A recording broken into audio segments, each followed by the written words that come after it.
Isang lalaki mula sa Cagayan de Oro ang makukulong sa kauna-unahang pagkakataon sa ating bansa dahil sa kasong marital rape o panggagahasa sa kanyang sariling asawa. Ayon kasi sa Korte Suprema, ang isang marriage license ay hindi lisensya para abusuhin at piliting makipagtalik ang iyong asawa. Narito ang report.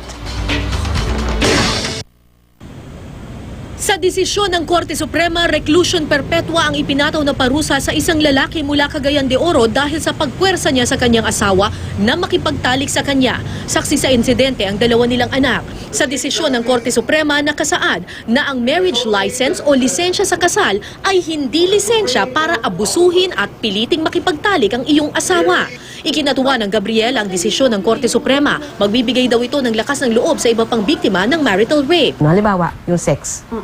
Kahit ayaw nila, dahil yun ang kanilang kaalaman at yun din yung parang, kalakaran.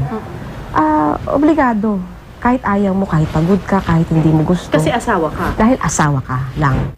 Taon-taon, mahigit 400 kaso ng domestic violence ang natatanggap ng Gabriela. Mahigit 100 dito ang pisikal na inaabuso. Wala ni isa ang nagreklamo sa kanila ng marital rape.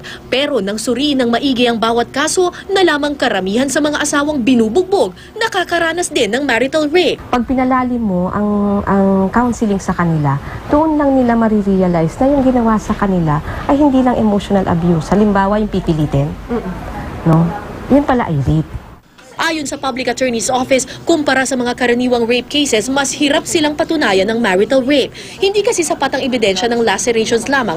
Dapat may pisikal na ebidensya ng puwersahang pakikipagtalik. Kailangan merong proof of force and intimidation. Kaya ang dapat sa isang babae, kung ang claim niya ay ni-rape siya ng asawa niya, kailangan may medical certificate siya, may proof talaga na may bakas ng pamimilit o pananakot. At meron, halimbawa, may mga gasgas siya o mga sugat sa katawan, may pasa-pasa.